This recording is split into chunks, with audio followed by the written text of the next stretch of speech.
Gustavo Alegre. La administración Trump impone aranceles a Argentina y Brasil, países a los que acusa de devaluar sus monedas para obtener ventaja del dólar. Preocupante caso de corrupción en Venezuela que involucra a diputados opositores al régimen de Maduro pone en aprietos al presidente interino Juan Guaidó. Y cumbre del clima COP25 en Madrid. ¿Qué acciones no dan más espera para contrarrestar los efectos del cambio climático? Comienza Club de Prensa desde Nueva York.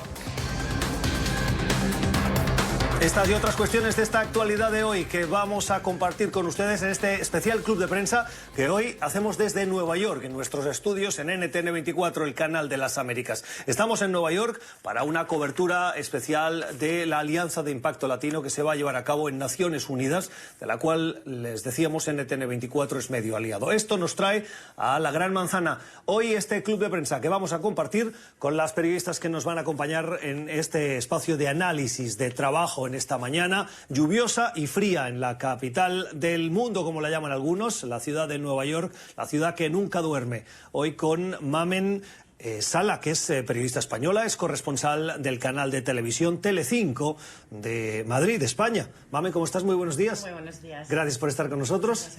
Bienvenida. Y con Maybord Petit.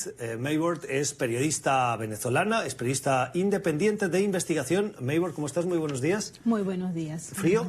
Muy frío. Muy fría esta mañana aquí en la ciudad de Nueva York, en la que hemos visto que llovía, pero no nieva, lo cual se agradece, porque cuando nieva las cosas en esta ciudad, como en muchas, pero en esta particularmente, se complican especialmente, ¿cierto?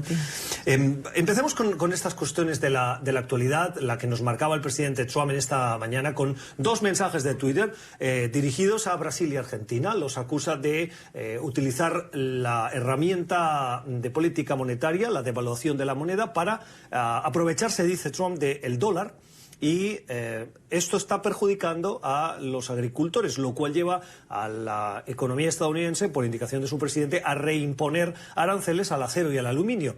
Esto se produce en el contexto de, Mauricio Macri, que deja la presidencia y este mes de diciembre va a tomar el relevo Alberto Fernández, por lo cual se va a encontrar con el problema de los aranceles, y por el otro, un gobierno amigo, el de Brasil, que hemos visto la sintonía que tenían Jair Bolsonaro y Donald Trump, pero esa amistad nos sirve para evitar esos aranceles, Mamen. Sí, bueno, es que ya lo hemos visto una vez más, con Donald Trump nunca se sabe, ¿no? Es imprevisible, y esta mañana pues nos lo ha vuelto a demostrar. Al final un poco lo que trata es bueno, pues lo que siempre ha tratado desde el principio, y es apretar a esa Reserva Federal a que baje los tipos de interés, sobre todo teniendo en cuenta que el próximo 10 y 11 de diciembre espera que se vuelvan a reunir, y que de momento este mes no se han tocado. Entonces yo creo que es interesante, porque al final es un golpe encima de la mesa, de sorpresa, que va a traer unas reacciones inesperadas, pero que bueno, está claro que vamos a tener que esperar a ver qué dice Brasil, a ver qué dice Argentina, para ver cómo se desarrolla esto. Lo que es seguro es que ni los gobiernos de Brasil ni de Argentina habían sido informados. Esta mañana veíamos las reacciones de los corresponsales de algunos medios argentinos que ponían sobre la mesa la sorpresa y decían es que la decisión es unilateral. Sí, el presidente Donald Trump por lo general nos tiene acostumbrados a esto, y coincide con esa política proteccionista que ha mantenido. Hay que recordar que estamos en un proceso electoral, a pesar de que las elecciones son en noviembre, y él siempre trata de buscar el apoyo en los grupos internos, y esta es una medida que coincide justamente con ese objetivo. Las medidas económicas que pretenden, como decía Mamen, la protección de sus agricultores, unos agricultores que no están notando las ventajas de la rebaja de impuestos y que, en cierta manera, le llevan al presidente a tomar medidas a la desesperada. ¿Creéis que es así? Yo creo que es importante también tener en cuenta que estamos en una semana importante en el proceso del impeachment, y que en cierto modo él también está intentando desviar esa atención y llevarla pues hacia lo que a él le interesa más, ¿no? La frase que siempre ha defendido es American First. Entonces, al final sí que es verdad que los agricultores no lo ven, pero en el fondo a él esto un poco como que no acaba tampoco de ser su principal objetivo, yo creo, es mi opinión personal.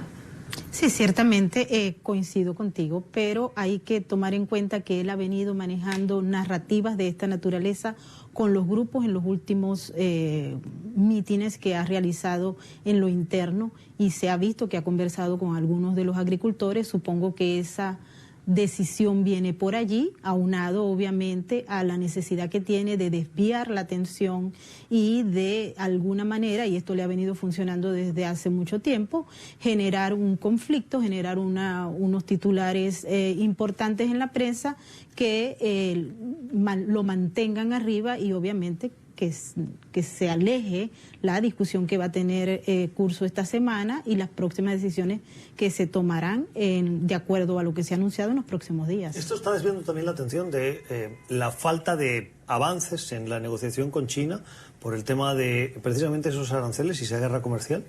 Claro, quedan 2 semanas en principio para que tengan lugar esas conversaciones, y de momento lo único que sabemos es que Donald Trump está esperando a que haya un resultado y China está esperando a que Donald Trump haga una reducción. Entonces estamos en un lugar en el que no hay ni para adelante ni para atrás, que esto al final pues lo que hace es añadir un poco más, pues eso mismo, el desviar la atención hacia otros campos. Pero bueno, es que claro, como tiene tantos campos abiertos... Sí, además se da la coincidencia de que como derivada de esa guerra comercial, hay países, en general todos pierden, según los economistas. La guerra comercial con China es algo que tiene un impacto negativo en la economía internacional y el resto de países, por ser las 2 principales economías del mundo. Pero en algunos sectores y en algunos países está siendo beneficioso.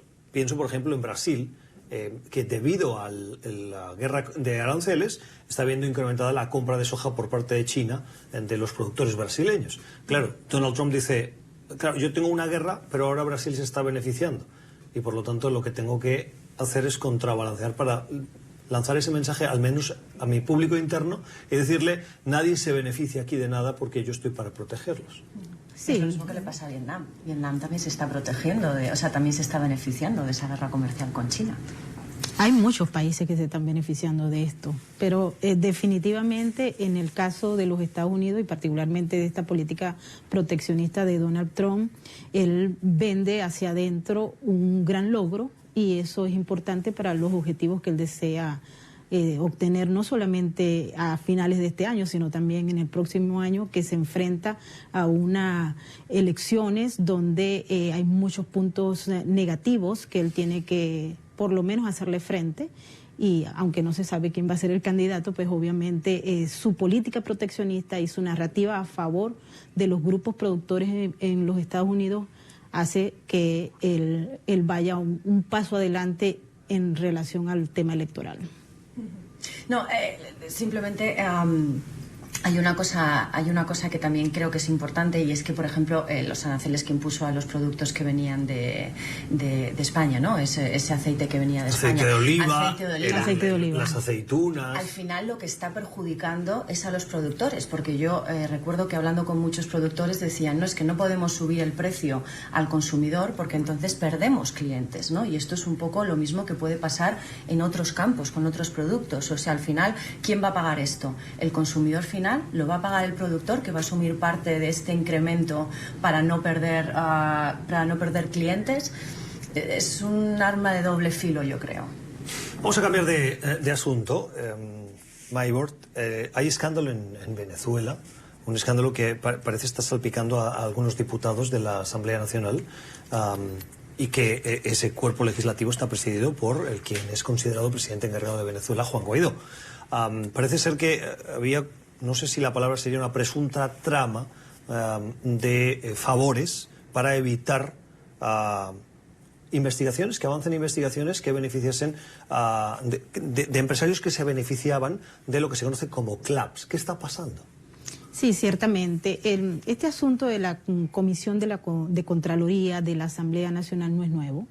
Allí han habido señalamientos anteriormente. Pero expliquemos el escándalo para que todos... Sí, el escándalo viene dado porque un grupo de diputados que dentro de la Comisión de Contraloría son 9, pero se agregaron otros 3, crearon una especie de grupo de gestión para emitir cartas de buena conducta o de exoneración a empresarios que no solamente estaban señalados de estar vinculados al régimen de Nicolás Maduro, sino también que son investigados en los Estados Unidos y en Colombia inclusive. Y uno de ellos, que forma parte de varias investigaciones en el estado de la Florida, es Alex Saad y su socio. En este caso, la Comisión de Contraloría en el año 2018 inició unas supuestas investigaciones que conllevaban a determinar si una de las empresas que había sido señalada, pues si el dueño de ella, que era supuestamente Alex Saad, estaba vinculado a Nicolás Maduro y había cometido dolo contra el erario público venezolano. La inicial investigación se produjo con la fiscal en el exilio que opera desde Colombia, Luis Ortega Díaz. Y posteriormente pues se suponía que se estaba realizando una investigación en el seno de la comisión y el resultado de la misma fue una resolución en la cual se señalaba que Alex Saad estaba exonerado, pero que adicionalmente Carlos Lizcano, que era la persona que hacía frente desde el punto de vista jurídico a esas empresas señaladas, también estaba exonerado. Perdona, yo lo que no acabo de comprender es cómo una comisión de Contraloría del Legislativo puede exonerar a alguien desde el punto de vista judicial. Entiendo que tiene que haber una separación de poderes, sabiendo que en Venezuela eso está bastante diluido, pero teniendo claro que la Asamblea Nacional está controlada por la oposición, ¿cómo una comisión del Parlamento emite esas exoneraciones para que la justicia no actúe? Ciertamente, porque la Comisión de Contraloría, dentro de sus funciones, está justamente la de revisar y realizar y darle continuidad a las investigaciones que se supone hizo la Fiscalía. Y como te digo, en Venezuela hay dos fiscalías, una en uso y otra desde el exilio, y se había hecho esa acusación directa con una serie de evidencias. Lo interesante de este caso es que ese grupo de diputados no solamente emitió una carta de exoneración a esas personas involucradas en supuestos delitos de corrupción y lavado de dinero, sino que también hizo las gestiones ante las autoridades colombianas y ante el gobierno de los Estados Unidos para evitar que estos personajes estuviesen involucrados en investigaciones federales, lo cual obviamente no solamente se considera un delito interno, sino ya a nivel internacional, y es por ello que pues nos hemos enterado que también hay una solicitud a las autoridades de los Estados Unidos para que proceda a investigar a estos supuestos diputados que establecieron contacto con órganos del Estado norteamericano para pedir que no se acusara o que los nombres de estos individuos fueran sacados de las investigaciones. Tristemente esto no llega hasta allí, creo que el escándalo va a seguir porque no solamente fue Alex Saad el que está exonerado, igual que Carlos Lizcano, sino que hay otros individuos que son señalados de cometer delitos de corrupción y que obtuvieron esas cartas de exoneración a cambio de, según pues se dice, de el cobro de sobornos en euros y en moneda norteamericana.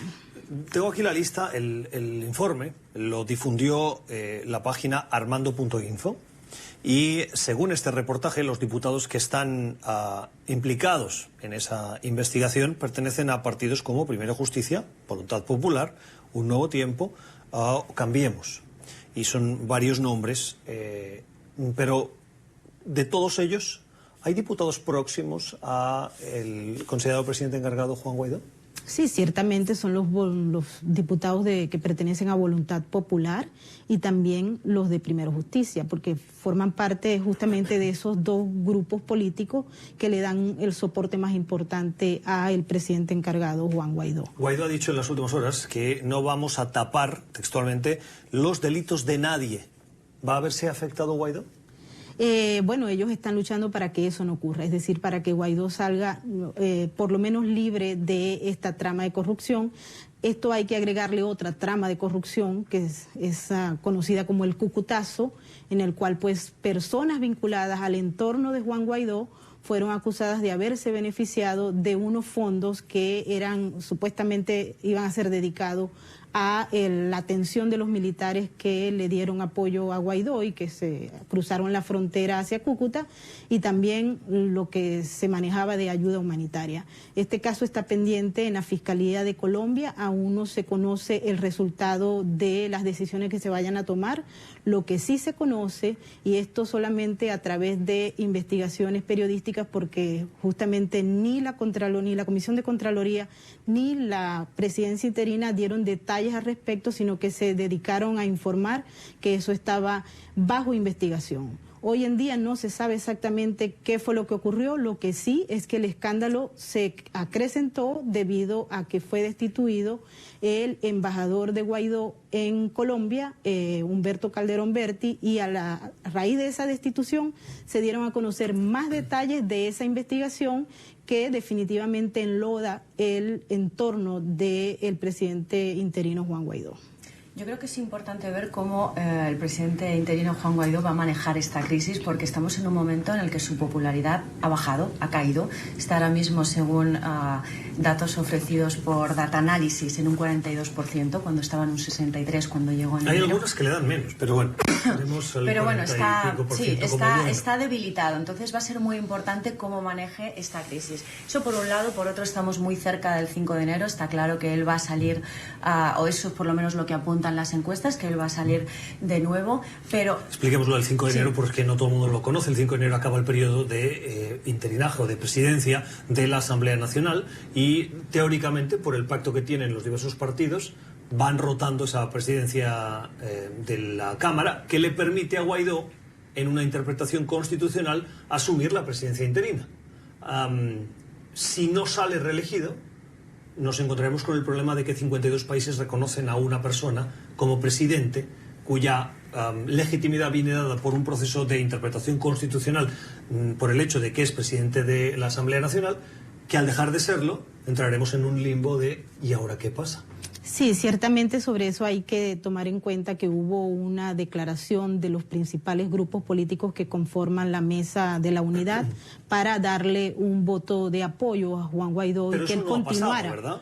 Ellos emitieron una resolución señalando que lo iban a hacer. Ahora, este momento que se produjo una decisión entre los grupos políticos no tenía contemplado la presencia en el Parlamento venezolano de los diputados chavistas que se habían alejado. Hoy en día están allá, y también justamente hay unas denuncias de corrupción que han sido señaladas inclusive por los mismos diputados del grupo de Juan Guaidó, donde se señala que hay un intento de compra de votos para ese 5 de enero por parte de los grupos del gobierno. Así es que... y ahora estamos viendo estos escándalos de corrupción, que tampoco formaban parte del contexto en el que se firmó ese documento. ¿Quién filtra? Dale. Sí, no, yo tenía una cuestión que plantear, no lo sé, lo planteo como una opinión personal. ¿Qué posibilidades hay de que ese informe realmente haya alguna falsificación de las firmas por parte de alguno de estos diputados, ¿no? El señor Guillermo Luces apuntaba a que habían falsificado su firma. Yo creo que sería interesante recurrir a un grafólogo que pudiera hacer un estudio de ese documento y ver la veracidad del mismo, pero no sé hasta qué punto esto puede ser algo orquestado por unos pocos para mostrar a la opinión pública la debilidad que hay dentro del mismo partido de Guaidó. Sí, ciertamente hay un documento que aparece dentro de los filtrados, donde hay una certificación por parte del secretario de la Comisión de Contraloría, donde señala que las copias son fieles y exactas a las que están dentro del archivo. Lo que quiere decir que con la opinión de este señor, que se supone es la responsabilidad que tiene, pues pareciera que los documentos y las firmas son reales, aunque en el caso, por ejemplo, de Freddy Superlano, que es el presidente de la Comisión de Contraloría, bueno, por lo menos hasta el 30 de noviembre, porque se ha retirado de manera voluntaria, de acuerdo a una carta que se dio a conocer, y los otros que firman, pues ellos dicen que no fueron, pero que están dispuestos a someterse. Lo importante de este caso es que se va a investigar. Lo interesante sería ver cómo, por ejemplo, los periodistas independientes pueden entrar y ver.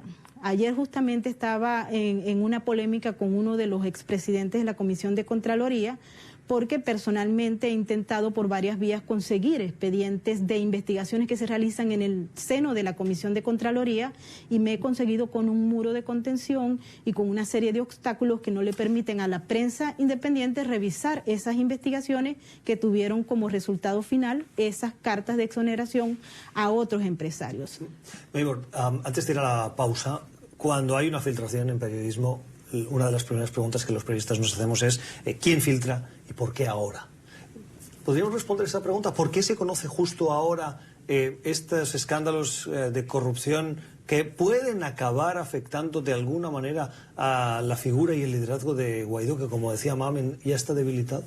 Yo creo que esto es un pase de factura, y hay algunos elementos que me confirman que hay un grupo interesado justamente en no solamente generar la crisis en el entorno de Guaidó y en el Guaidó mismo, sino que a la larga, a pesar de que está obviamente garantizado y que se requería que se diera a conocer estos temas de corrupción que eran más o menos vox populi a nivel de la Asamblea Nacional, pero esto beneficia al régimen de Nicolás Maduro, y hay grupos interesados en que esto se produzca justamente a finales de este año y al principio de lo que es la elección o la ratificación del voto de confianza. De una estrategia que tiene probablemente dos interesados: uno el chavismo per se, y el otro el entorno de Guaidó y de la oposición, que lo quiere débil por motivos...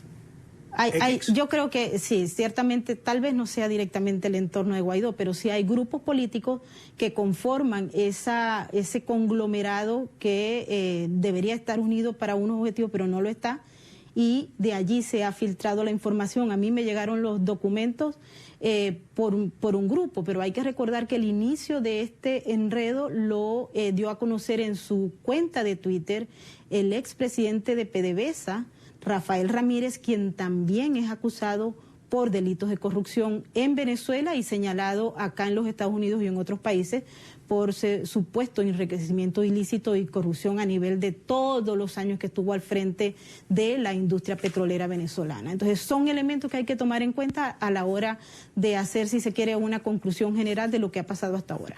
El escándalo de corrupción que afecta a Venezuela y que en el fondo demuestra el desaguisado, por decirlo de alguna manera, si me permiten, que enfrenta el país en general, el gobierno en particular, el de Nicolás Maduro, por supuesto, pero ahora vemos esas diferencias que afloran con esas acusaciones de corrupción que, como dicen nuestros analistas, podrían incluso tener su origen dentro de las mismas divisiones de la oposición venezolana. Vamos a la primera pausa. Esto es Club de Prensa desde Nueva York. Ya regresamos.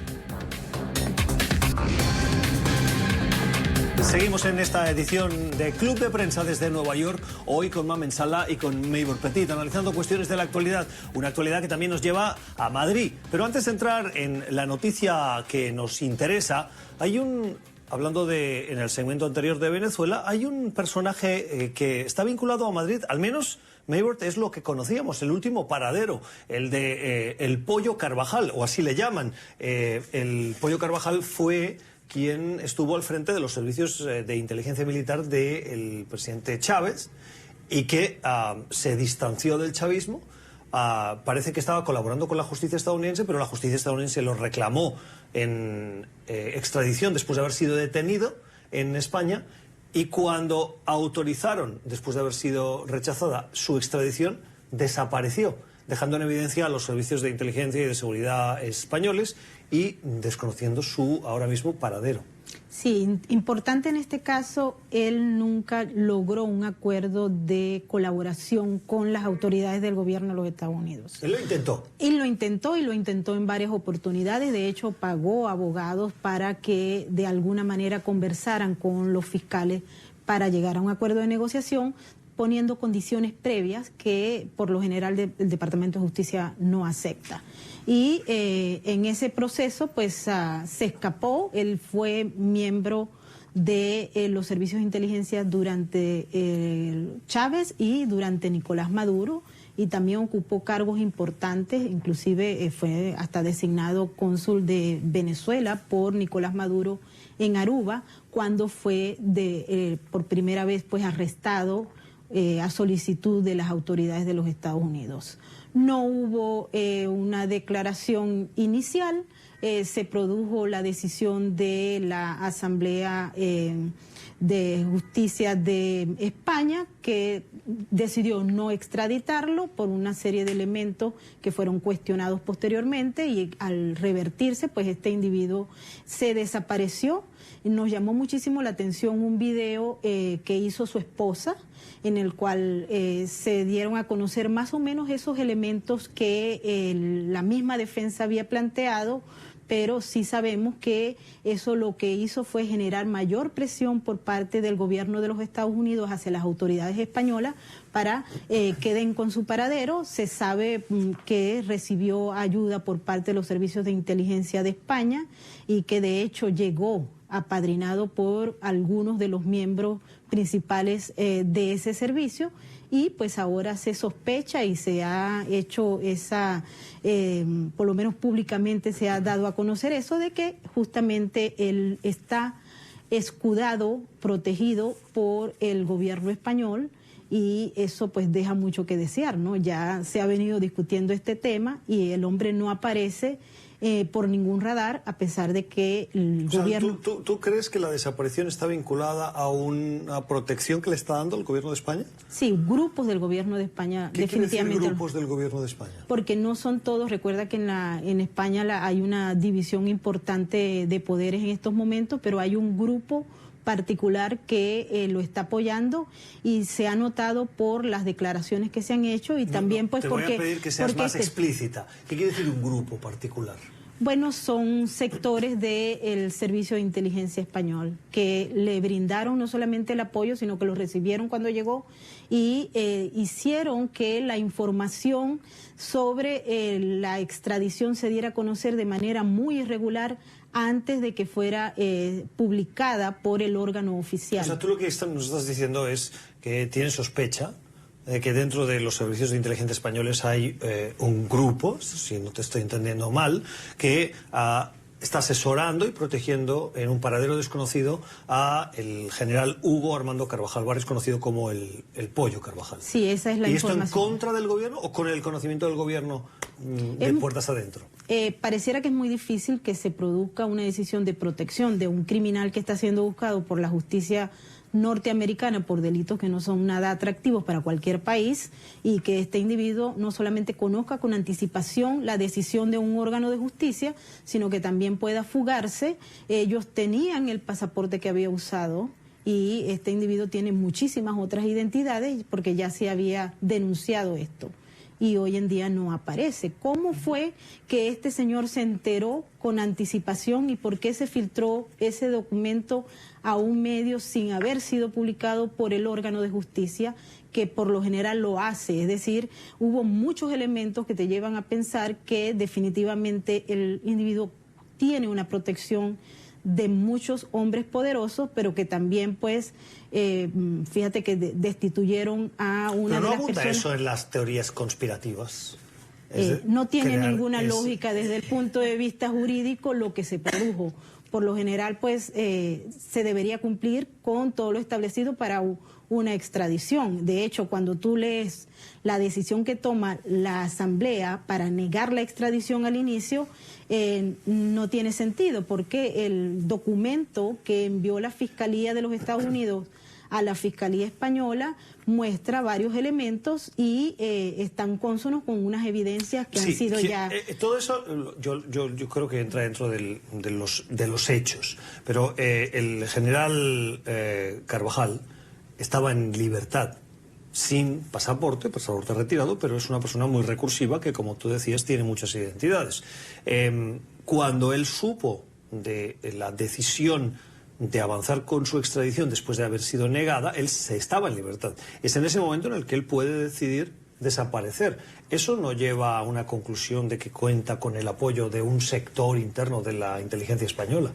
Él debió haber estado vigilado en la policía. Si se había tomado esa decisión en la justicia española, tenía que haber estado vigilado. Él no se presentaba, y hay muchos elementos extraños que conllevan a pensar que definitivamente cuenta con la protección, y vuelvo a decir, de un grupo del gobierno español, porque no se puede generalizar en este sentido. A ver. Yo estoy de acuerdo con esto que comentabas de que hay muchos elementos que dan a pensar que puede haber una conspiración, ¿no? Porque al final cuando a él lo capturan en España está con un pasaporte falso, lo dejan en libertad sabiendo que hay riesgo de fuga, o sea, esas garantías que la justicia española tiene que dar a todo el mundo una vez ha sido detenido con tantas probabilidades de escaparse, sorprende. Pero por otro lado, yo conociendo un poco más de cerca la justicia española, por mi condición de española, creo que esa filtración es más una filtración periodística que toda una teoría conspiratoria de ayuda del gobierno español o de un grupo a que este señor pueda huir de la justicia estadounidense. O sea, al final él se entera por una periodista que le llama por teléfono y le pregunta cuál es su reacción después de que la Audiencia Nacional haya cambiado de opinión y que sí que lo vayan a extraditar. Entonces, yo creo que a él le pilla tan desprevenido como al mismo, o sea, como a la misma sociedad. Y creo que este señor va a aparecer cuando él lo decida o cuando Estados Unidos lo decida. O sea, él lo que está haciendo ahora es alimentar esa estrategia que le está creando de tengo información sobre Nicolás Maduro, tengo información muy valiosa, yo quiero entrar a Estados Unidos como testigo, no como detenido, y hasta que no consiga esto no me vais a ver, porque ya lo hemos visto anteriormente y además hoy en día le podría resultar facilísimo cambiar esa identidad, ¿no?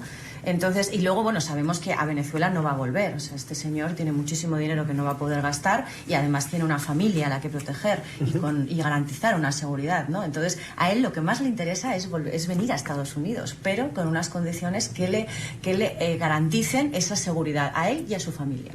Sí, yo tengo entendido que él ha intentado nuevamente buscar el apoyo y negociar nuevamente. Como te digo, ya han sido varios los abogados que han intentado negociar en su nombre, nunca han logrado un acuerdo y bueno, quien quita que ahora pues en base a esta nueva estrategia logre algo, ¿no?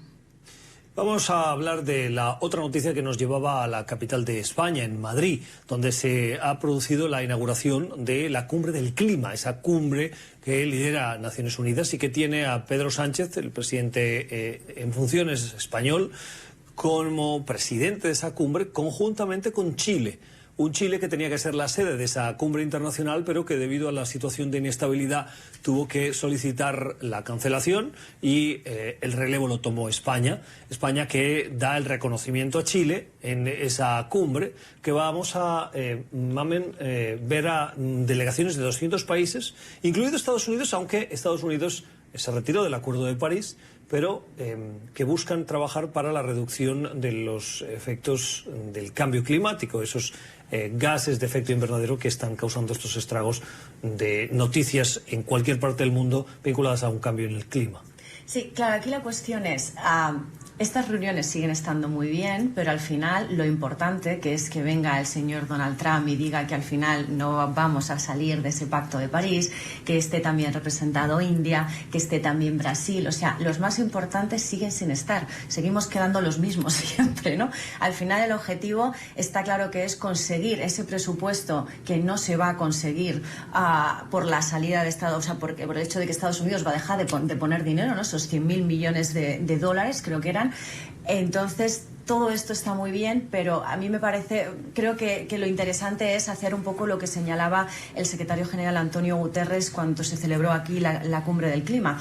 Menos discurso y más acciones, ¿no? O sea, el objetivo ahora mismo yo creo que es, venimos de la Asamblea General, ya se han visto todos, ya han hablado, entonces ahora ¿qué? ¿Cómo nos vamos a manchar las manos para trabajar, ¿no? Hay otra cosa también que a mí me resulta un poco sorprendente y es que España ahora mismo no está en posición de organizar nada. O sea, nosotros que acabamos de salir de unas elecciones que han sido complicadas. Estamos con nuestros cuerpos de seguridad muy quemados. Han hecho horas extra, han trabajado muchísimo y ahora se les pone encima esto. Me preocupa un poco cómo van a ser estos 11 días. Más allá de las decisiones que se puedan tomar en referencia al cambio climático. ¿Creéis que puede haber manifestaciones que acaben en una situación de inseguridad ciudadana, no sé si me atrevería a decir, de vandalismo o violencia? Creo que estamos colgando de un hilo ahora mismo. Creo que hemos conseguido retener esas rebeliones que había en la calle, que son rebeliones que hacía mucho tiempo que no veíamos en España y que ahora mismo estamos en un momento tan delicado que esto puede ser una bomba que explote en cualquier momento, ¿no? Entonces va a haber que estar, o sea, hay 5.000 agentes desplegados, pero son agentes muy cansados, son agentes que llevan ya un tute detrás importante, ¿no? Entonces habrá que ver cómo se gestiona. Y luego también me daría mucha pena pensar que España acoge esta cumbre por utilizar un poco, por desviar un poco la atención a nuestro país, ¿no? O sea, es curioso también que salimos de estas elecciones, Pedro Sánchez, y de repente dice, venga, pues vengan a España a celebrar esto. Pero eso está bien, ¿no? Es decir, yo entiendo que un mandatario internacional aspira a que su país sea escaparate, sea centro de atención, y España legítimamente dice, yo quiero poder organizarle, quiero darle la bienvenida a 200 delegaciones del mundo, con el impacto económico que tiene eso, no solo de gasto, sino de recepción de esas delegaciones que van a tener un impacto seguro durante 11 días en la capital española. Sí, ciertamente. Y creo que hay que tomar en cuenta que en esta reunión en particular va a haber muchas presiones. Ya se sabe que hay grupos que se están organizando, por ejemplo, estos jóvenes encabezados por Greta que van a llegar y van a... que es esa joven sueca activista que cruzó el Atlántico desde el Reino Unido para participar en la cumbre en las Naciones Unidas, tenía que desplazarse a Chile, claro, era más fácil porque lo podía hacer por tierra y tuvo que regresar. Ahora está rumbo a España y junto con ella pues hay un grupo porque ella se ha convertido, si se quiere, en una voz de estos jóvenes y como dice Mamen, no se sabe cómo vayan a reaccionar en la calle. Uno se debe preguntar por qué el presidente de Chile decidió no hacerla y evitar de alguna manera que ya esas manifestaciones que hay en Chile, que han sido extremadamente violentas, se nutrieran de otros grupos que son difíciles de controlar para cualquier cuerpo de seguridad. Pero la decisión del gobierno de Chile, coincidís conmigo que fue acertada. En una situación de inestabilidad del país. Ciertamente fue muy acertada, pero en el caso de España tampoco el gobierno pues tenía una situación controlada, porque hay que recordar que también las manifestaciones están allá. Entonces, ¿hasta qué punto pero no son es conveniente? ¿No? Bueno, por lo menos las de allá de Barcelona no, así son comparables. Pero este es otro lío, ¿no? Este es otro tema importante. ¿Qué es lo que nos llega por la televisión y qué es lo que está ocurriendo realmente? O sea, yo creo que efectivamente no son comparables, a pesar de que las imágenes sean desgraciadamente muy agresivas y muy violentas. Incluso desde Estados Unidos se dijo, ¿no?, que no se viajara a España por la situación que se estaba viviendo. Yo creo que no es comparable, pero el tema también es que Chile llevaba casi un año preparando esta cumbre. España la ha tenido que preparar en un mes. O sea, insisto que creo que no estamos preparados. Sí que es verdad que, o sea, nuestro presidente pues en España lo ha hecho muy bien, el poder atraer esta inversión, pero ojo, porque puede salir mal si no estamos preparados como debemos. Ese Club de Prensa, el análisis de la actualidad hoy con los periodistas que nos acompañan, con Mamen Sala y con Mayor Petit. Vamos a la pausa, ya regresamos. Seguimos en Club de Prensa desde Nueva York, hoy con Mayor Petit y con Mamen Salas analizando la actualidad. Una actualidad que en Washington, cuando son las 10:16, pasa por el Capitolio, por el Congreso, donde el Comité de Inteligencia está acabando de redactar el documento que va a hacer público y que va a incluir las conclusiones de las audiencias y la investigación llevada a cabo en las últimas semanas. Un documento que el proceso dice pasa al Comité Judicial, que tiene que avanzar en la redacción de las acusaciones del juicio político al presidente Donald Trump. Se vota y luego podría ir al Pleno de la Cámara de Representantes y de ahí pasaría a abrirse el juicio en el Senado, que es tal como se define en su proceso legal. Lo que hoy sabemos también es que la Casa Blanca, a través de su abogado, ha dicho que no va a participar en ese juicio político, que no va a participar en esas audiencias, en un paso más de la estrategia del presidente Trump y sus aliados de intentar deslegitimizar ese proceso. Mamen. Sí, es interesante porque al final lo que están haciendo desde la Casa Blanca es lo que habían criticado tanto, por ejemplo, con el exfiscal Mueller, ¿no? No te puedes esconder detrás de una declaración escrita o detrás de un mensaje de Twitter o detrás de... Entonces se esperaba que el señor Trump fuera este miércoles, asistiera para poder defenderse cara a cara, ¿no? Es diferente negar algo en persona que negarlo por escrito. Entonces al final caen un poco otra vez en su... Y eso que el presidente había dicho que él quería ese juicio, que estaba dispuesto a ir, que estaba dispuesto a pelear como a él le gusta, ¿no? Sí, pero esto lo dijo como lo dice yo creo siempre, ¿no? En un alarde de o sea, algo como muy sin pensarlo. Luego llega el gabinete de asesoramiento detrás y le dice, bueno, espérate, que igual no es tan buena idea que estés ahí y que estés expuesto a que todo el mundo pregunte. Lo que también es verdad es que pierden la oportunidad de poder preguntar a testigos, a pesar de que fueran testigos que, según han dicho, no les interesan, porque van a ver un poco qué es lo que dice la Constitución sobre las bases de este impeachment, ¿no? Pero es una buena oportunidad que deciden pasar. Sí, la verdad es que este procedimiento que se va a dar esta semana deja claro la estrategia y lo importante que ha sido las asesorías a última hora o sea, él no podía presentarse y estar ahí al frente de todo el país y de todo el mundo, porque todo el mundo anda siguiendo este asunto, y empezar a responder. Ya sabemos el temperamento del presidente Trump, y como pues nadie nunca sabe qué es lo que va a ocurrir, creo que los asesores en esta oportunidad frenaron esa posibilidad de que el país y la gente que está investigando este asunto tuviese esa oportunidad de conversar directamente con el presidente. Una de las grandes incógnitas que tienen o que utilizan y analizan los medios de comunicación hoy en Estados Unidos es, a la espera de ese documento, preguntarse si va a revelar nuevos indicios, nueva evidencia que afecta al presidente en esa trama en la que se le podría acusar de abuso de poder y de obstrucción a la justicia. De momento, la evidencia que tenemos es lo que hemos escuchado en las audiencias. ¿Creéis que, Mamen, es lo suficientemente contundente? Es que el tema, yo creo que al final, sea o no sea contundente, el tema es que cuando llegue al Senado va a acabar en nada, porque al final está dominado, ¿no?, por los republicanos, entonces va a llegar a nada.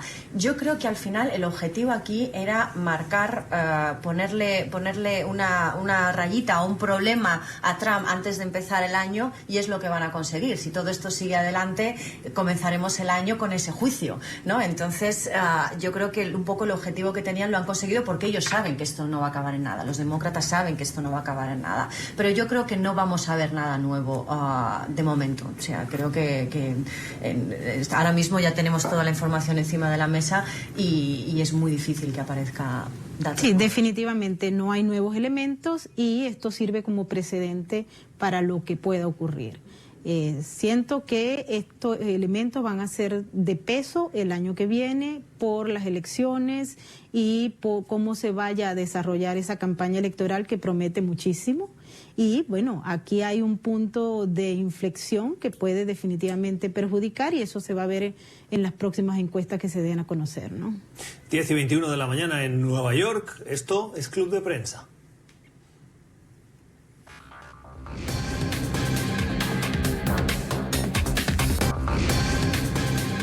Recta final en este Club de Prensa de hoy con Mamen Salah y con Maybor Petit, el día en el que queremos fijarnos también en la situación en México, donde Andrés Manuel López Obrador, ayer 1 de diciembre, cumplió un año al frente del gobierno. Un año con un balance agridulce y marcado por la violencia. Una violencia que además este fin de semana, coincidiendo, no sé si casualidad o no, con ese aniversario, con una nueva matanza entre fuerzas de seguridad del Estado y miembros de los grupos terroristas o narcoterroristas o vinculados al crimen organizado, llámenle como ustedes quieran. Más de 2 decenas de muertos en Culiacán que ensombrecen ese aniversario. Sí, además es interesante por esto que decías, no sabemos si es coincidencia o no, pero es un aniversario que se celebra y no, quiero decir, su popularidad sigue aumentando, el pueblo lo sigue queriendo porque al final sus medidas son muy sociales, son muy populistas, pero sí que es verdad que los números no le acompañan. También es verdad que todavía le queda por delante 5 años, vamos a ver cómo lo hace. O sea, yo creo que lo que ha hecho ha sido un poco organizar la herencia que había recibido, ¿no? Y entonces pues ahora veremos cuáles son sus resultados. Pero yo creo que lo está haciendo bien, es una opinión personal, creo que es interesante toda esta transparencia que está mostrando, esas ruedas de prensa cada día a las 7 de la mañana. Las mañaneras. Efectivamente, ¿no? Yo creo que es una nueva era en México, algo que no habían visto, vamos a ver cómo reacciona, ¿no? Sí, yo creo también que el tema de los grupos de crimen organizado que se han impuesto han debilitado de alguna manera el Estado y la presidencia de AMLO. No se había visto como por ejemplo lo que ocurrió en Culiacán con los grupos de narcotráfico que impusieron la violencia y el Estado tuvo que ceder ante esos grupos organizados del crimen internacional. Eso cuando se intentó detener al hijo del Chapo al hijo Guzmán. del Chapo Guzmán. Y este tema, ciertamente, si bien la violencia ha caracterizado a México en las últimas décadas, este tema debe ser resuelto, al igual que el asunto económico, que no se ha mostrado ningún crecimiento. Andrés Manuel López Obrador, un año al frente del Gobierno de México con los retos fundamentalmente de la seguridad que debe garantizarse en el país y que de momento se ve amenazada por la presencia de esos grupos que continúan y muy vinculados al narcotráfico y a sus actividades violentas. Hasta aquí este club de prensa de hoy con Mamen Sala, que es periodista española de Telecinco, y con Maybor Petit, que es investigadora, periodista de investigación independiente. Gracias a ustedes por la generosidad de su tiempo. Nosotros volvemos mañana a la misma hora aquí en Club de Prensa. Feliz jornada.